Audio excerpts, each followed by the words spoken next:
আল্লাহ মাফ করে দাও, মাফ করে দাও। 40 জন মানুষ যদি কোনো তারা তাওহীদবাদী শিরিক করে না, তারা দোয়া করলে আল্লাহ তারা ক্ষমা করে দেন। কত বিরাট সুবিধা দিচ্ছেন। তো এটা কমিউনিটি বেসড। আপনি একটা আহলে হাদিস কমিউনিটির মানুষ, আপনাকে দোয়া করা দরকার। আপনার জন্য মানুষ আকৃষ্ট হবে যে আমি ওই জায়গায় যেন আমার জানাজাটা হয়। কারণ অনেকে ওসিয়ত করে যে আমার জানাজাটা অমুক মাদ্রাসায় হয়, কারণ সেটা তারা সহিহ আকীদার মানুষ, তারা সহিহ আকীদার মানুষ, তারা শিরিক করে না, বেদাত করে না, গুনাহ করে না। গুনাহ করে কিন্তু শিরিক বেদাত করে না। ওদের কাছে আপনি পৌঁছায় দেন, ওরা আমার জানাজাটা পড়ুক। কারণ 40 জন যদি পাওয়া যায়, যদি 500 জনের 40 জনও পাওয়া যায়, আপনার কিন্তু ক্ষমা হয়ে গেল, আলহামদুলিল্লাহ। আর একবার ক্ষমা হয়ে গেলে কবরে গেলে আর কোনো সমস্যা নেই। আর প্রশ্ন উত্তর আপনি অটোমেটিক জবাব দিতে পারতেছেন, এবং কিয়ামত পর্যন্ত, কিয়ামতের পর জান্নাত যেতে আপনার কোনো অসুবিধা হচ্ছে না। কিন্তু ঈমান নিয়ে কবরে যেতে হবে, ঈমান নিয়ে কবরে যেতে হবে।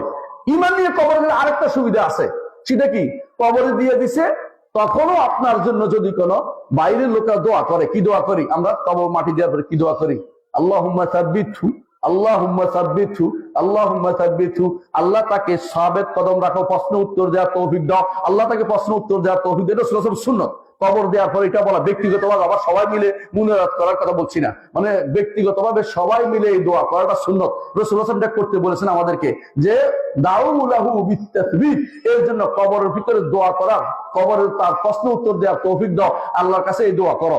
এই আল্লাহ তাআলা তখন এই ওয়াদা আল্লাহ বলে দিয়েছেন, ইউসাব্বিতুল্লাহু আল্লাযীনা আমানু বিল কাউলি সাবিতি ফিল হায়াতিদ দুনিয়া ওয়া ফিল আখিরাহ ওয়া ইউদিল্লুল্লাহু যালিমিন।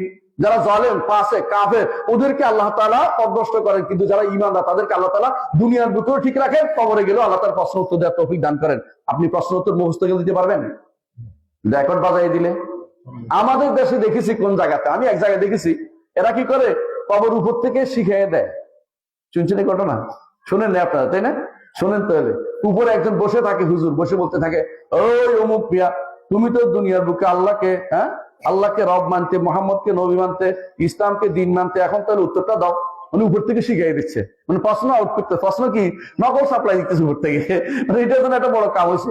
আরেকজন শুনছি ওয়াজের মধ্যে বলতেছে, আমি কানে শুনছি নিজে, বলতেছে যদি কোনো ওখানে প্রশ্ন উত্তর নিতে আসে তাহলে কি করতে হবে? আপনাকে আল্লাহ বলতে থাকতে হবে, যাতে করে উত্তর আপনাকে প্রশ্ন করতে না পারে, অনবরত আল্লাহ আল্লাহ করতে থাকবেন। কত শয়তানি যে শিক্ষা দিচ্ছে। আরেকজন বলতেছে আপনার জন্য হুজুর পিশাব চলে আসবে, আসে তিনি আপনার জবাবটা দিয়ে দিবে। মানে কত যে প্রক্সি দিচ্ছে। আবার আমি হুজুর আবার প্রক্সি দিচ্ছে। প্রক্সি দিতে পারবে না ভাই। আপনার প্রশ্ন উত্তর আপনাকে দিতে হবে, আল্লাহকে রব মানতে হবে, আল্লাহকে রব মানতে হবে। রব মানার অর্থ হচ্ছে 3টি জিনিস মুখস্থ রাখবেন। 1 নম্বর হচ্ছে আল্লাহ আমার স্রষ্টা, 2 নম্বর হচ্ছে আল্লাহ আমার মালিক, 3 নম্বর হচ্ছে আল্লাহ আমার দুনিয়ার সমস্ত কাজ, আখিরাতের সমস্ত কাজ তিনি শুধু সম্পাদন করে দিবেন। দুনিয়ার কেউ ইচ্ছা করলো, আল্লাহ ইচ্ছা না করলে সেটা কোনো সম্পূর্ণ হবে না।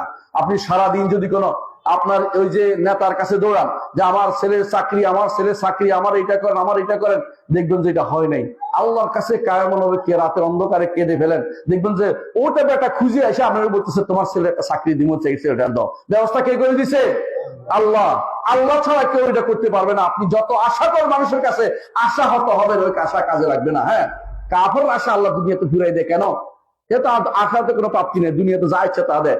ঈমানদারকে আল্লাহ তাআলা পরীক্ষা করে দেখেন আল্লাহর কাছে ফিরে আসে কিনা, আল্লাহর কাছে ফিরে আসে কিনা। আমি একটা ঘটনা বলি, শুনুন। মসজিদ নবীতে একদিন বসে আছি, এমন সময় একজন আসছে আমার কাছে আরবি শিখতে। তো বললাম যে আপনি জহির ভাই, আপনি কি করেন? বলে বাংলাদেশে আমি একটা ভালো চাকরি করতাম, পুলিশের ছিল, ডিবি অফিসে চাকরি করতো। তো বলতেছে আমি আমার পরিবার চালাইতে পারি না, আমার যে আছে পাহারাদার আছে, সে মাশাআল্লাহ বিশাল বাড়িঘর করে ফেলছে, সেই রাগে আমি চাকরির সাইডে চলে আসি, দেশে থাকি। আমি তো ভালোই তো, আপনার মাশাআল্লাহ আকীদা ঠিক আছে। আমি যে এলাকার, আপনাদের টাঙ্গাইলের কোন এলাকা জানি, যে আমি এই এলাকার মানুষ, আমি সহি আকীদার মানুষ, ভালো। তো আপনি কি ঘটনাটা বলেন তো, কেমনে কেমনে আপনি দেশে চলে আসেন? তো বলছে আমার একটা ঘটনা আছে, শুনেন। তো ঘটনাটা বলতেছে কি, আমার নানা তিনি একজন পাক্কা আহলে হাদিস ছিলেন, দিনদার মানুষ ছিলেন, শিরিক পছন্দ করতেন না।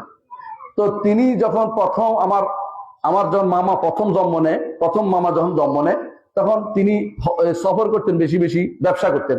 আসে দেখেন যে মামার এখানে তাবিজ, একটা ছোট বাচ্চা তাবিজ দেয় না, অনেকে মায়েরা না বুঝে তাবিজ দিয়ে দিছে। উনি বলছে এই তাবিজ লাগাইছে কে? তাবিজ খুলে বলে সাবধান, তাবিজ খুলবে না, ছেলেটা মারা যাবে।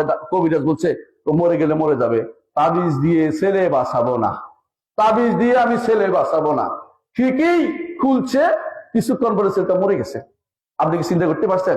এটা কি তাহলে কি তাবিজে বাঁচাইছিল? না, তার ওই সময় মৃত্যুটা লেখা ছিল, এই সময় মৃত্যুটা লেখা ছিল, ওই সময় মৃত্যুটা লেখা ছিল, এই জন্য মরে গেছে। এই সময় ধরছে তোমার কারণে ছেলেটা মরে গেল, বলে আল্লাহ তাআলা নিয়ে গেছে, কোনো কথা নেই। আল্লাহ নিয়ে গেছে, আল্লাহ দিছিল, আল্লাহ নিয়ে গেছে। আল্লাহ দেখতে চায় আমি কি আল্লাহ সন্তুষ্ট প্রকাশ করি না সন্তুষ্টি প্রকাশ করি না। আল্লাহ দেখতে চাচ্ছে আমি কি তার প্রতি বেজার হই কি বেজার হই না, দেখতে চাচ্ছেন। তিনি বলতেছেন যে এইভাবে একে একে 7টা সন্তান তার মারা যায়। ছেলে হয়েছে 7টাই মরে গেছে, কোনোটাই তিনি তাবিজ দিতে জানেন। যখনই তাবিজ দিচ্ছেন তখনই কেটে দিচ্ছেন। কয়েকদিন পরে শয়তান তাকে মেরে ফেলছে। শয়তান তো বসে থাকে তারা কিভাবে তার ইমানটা হরণ করার জন্য। 8ম সন্তান হয়েছে মেয়ে, মানে ছেলে হয় নাই আর মেয়ে হয়েছে। এরপরে আমার মা আর তাবিজ লাগায় নাই, রাগ করেন তাবিজ দিব না, তারা তো বাস্তব কেটেই ফেলবে, এর চেয়ে এমনি থাকুক। তো আমার মা জীবিত ছিলেন, শেষ পর্যন্ত মরেন নাই।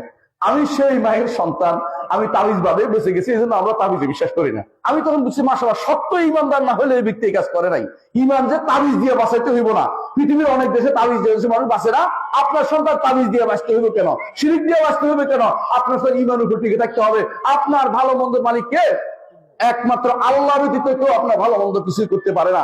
আপনার বিপদ হলে তিনি শুধু উদ্ধার করবেন, তিনি শুধু উদ্ধার করবেন। ওয়াইজা মারিতু ফাহুয়া ইয়াশফিন, যখন অসুস্থ হয় তিনি শুধুমাত্র আমার আমার আমার সুস্থতা দান করেন। আল্লাযী হুয়া ইউতঈমুনি ওয়া ইয়াসকিন, যিনি আমাকে খাবার ও পানি তিনি দেন, আর কেউ দেয় না, আর কেউ দেয় না। আমাকে খাবারের ব্যবস্থা কে করেন? আল্লাহ করেন। আচ্ছা, মানুষেরা শুধুমাত্র এই কবর টবর দেখেছি, ঠিক না? আর অন্যান্য যে সমস্ত প্রাণী আছে, গরু কি কবর দেখে? গরুর খাবারের ব্যবস্থা কে করে? আল্লাহ। এই যে মাছের মাছ, যে মাছ আছে, এক একটা তিমি মাছ আমি শুনেছি, এক একটা তিমি মাছ নাকি একটা 17টা হাতির মতো বড়, আরো বড়। এগুলি একদিনে যা খায় আপনি পুরো 1 বছরও তা খান না। এক এক লোক মার ভিতরে দুনিয়া সব একসাথে খেয়ে ফেলে সব। আপনি চিন্তা করতে পারেন, ইউনূস নবীকে ওই মাছে গিলতে পারছে, কিন্তু এর ভিতরে জায়গা হয়ে গেছে, মানে তিনি মরেন না, এত বিশাল জায়গা পেটের ভিতরে। আপনি কত বড় মাছ দেওয়ার চিন্তা করে দেখেন, একটা মানুষ কত বড় হলে খাওয়া রয়েছে, সুবহান পড়তেছে, সুবহানাকা ইন্নী কুনতু মিনাজ জালিমিন পড়তেছে, এই শেষ কিন্তু ওগুলাই দিতে হয়েছে। কত বড় মাছ এটা! এত বড় মাছের খাবার কিন্তু আমার আল্লাহ দেন। ওরা কিন্তু মাজারে যাওয়া লাগে না, কবরে যাওয়া লাগে না, এবং কারোর উপর ধারণা দিতে হয় না। আল্লাহ তার খাবারের ব্যবস্থা করেন।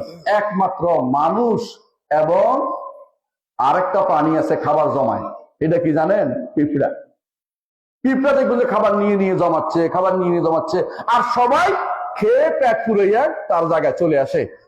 আজকে আর দিলেও খাবে না, না দিলেও খাবে না, মানে তার পেট পুড়ে গেছে, শেষ। তার খাবারের ব্যবস্থা কিন্তু আমার আল্লাহ করেন।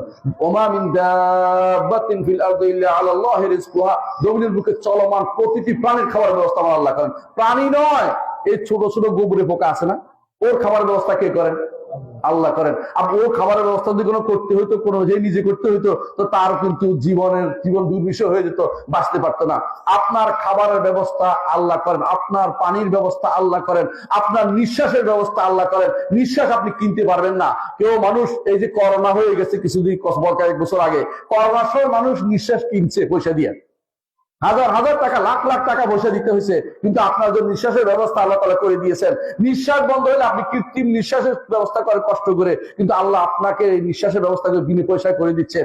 এইটা কিন্তু আমার রবের জিনিস, আপনি ওটার দিকে মোটেই তাকান না। কোথায় কি সামান্য উপকার পাইছেন, এখন শিরকের ভিতরে লিপ্ত হয়ে গেছে, নাউজুবিল্লাহ। মনে রাখবেন, কেউ আপনার কোনো কিছু ভালো মন্দ করার ক্ষমতা রাখে না। এইটা আল্লাহর রুবুবিয়তের সাথে সম্পৃক্ত। আল্লাহকে রব মানলে 3টে জিনিস মানতে হবে বলছে। একটা কি? তিনি আমার খালেক, তিনি আমার মালিক, তিনি আমার মুদাব্বির, তিনি আমার স্রষ্টা, তিনি আমার মালিক, এবং তিনি আমার পরিচালক। জগতের কেউ আমার কোনো উপকার করতে পারবে না।